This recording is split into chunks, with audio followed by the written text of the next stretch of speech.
This video is proudly brought to you by Web3bridge with Links, our official sponsors for Cohort 11. Hello there, my name is Akiromi. My team and I will be talking about the Multisig wallet.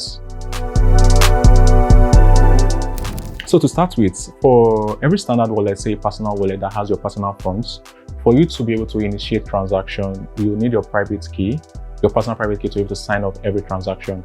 But now, consider a scenario where the funds belongs to a group of people and you don't want just a single person to be the sole signatory to that particular account. Similar to the traditional joint account system where you need two or more people to be able to sign up every transaction. Exactly what happens with the Multisig. You will require two or more private keys to be able to sign up on every transaction that occurs on that wallet. Multisig wallet is different from the normal wallet. As for the normal wallet, it only has just one signer and the owner.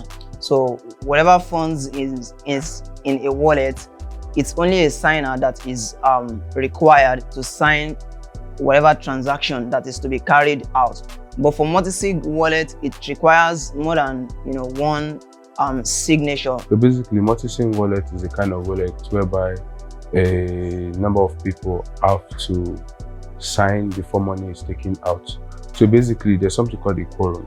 So a quorum is basically a number of signers that needs to sign for money to leave that particular wallet. So for example, let's say the Multisig wallet, there are 5 signers and the quorum is like 3.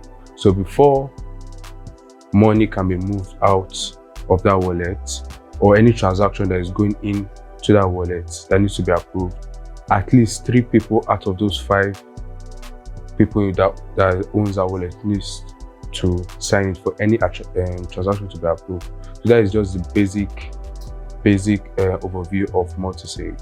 A single person can just carry out an operation or a transaction in the Multisig until if more than 50% or more than 80% of the signatures on the wallet agrees to that particular transaction.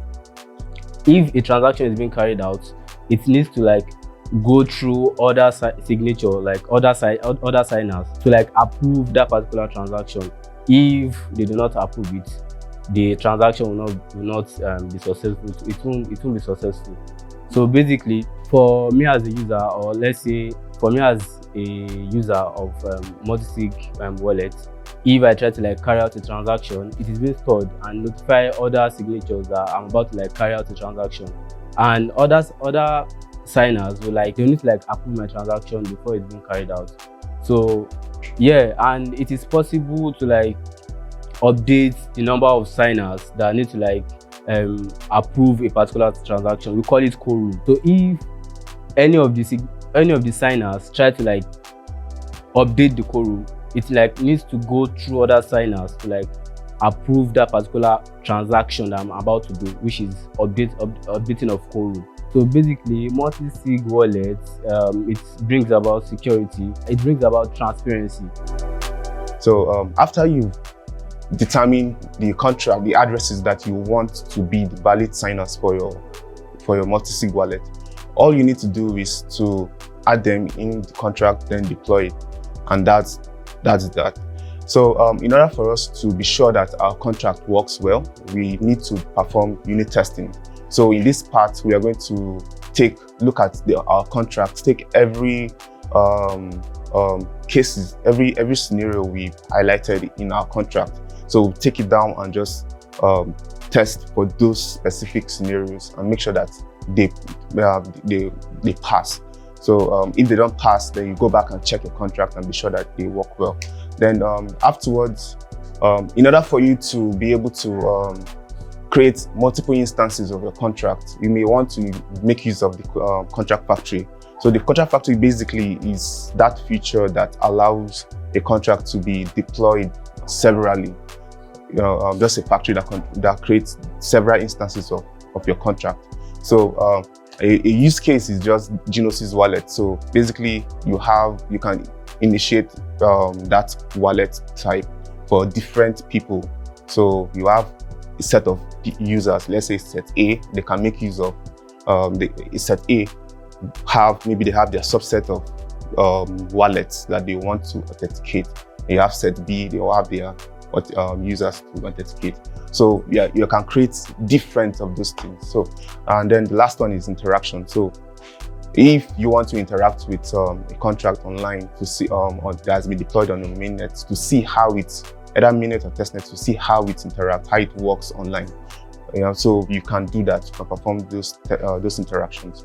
So all you need to do is just to get the contract address that has been deployed, and you bring it you just put up your scripts to interact with it. One of the use case of a multisig wallet is in a trust fund, a family trust fund, where you have to keep track of money going out. So in this use case, you require other family members to approve certain transaction. Then also you could use the multisig wallet in an escrow system where before money is being sent out to someone that wants to buy something, you require multiple signatures before the money goes out of this system. And yeah, there are other use cases that I could list out. One being a DAO organization, another being a charity organization where money going out is strictly monitored and under review. So yeah, those are the use cases of a multisig wallet. So a smart contract handles the logic behind a multisig wallet. So it is in the smart contract that we are going to have the number of signers and also the quorum. For more updates like this and content, kindly subscribe, like, and share this video amongst your friends. Thank you.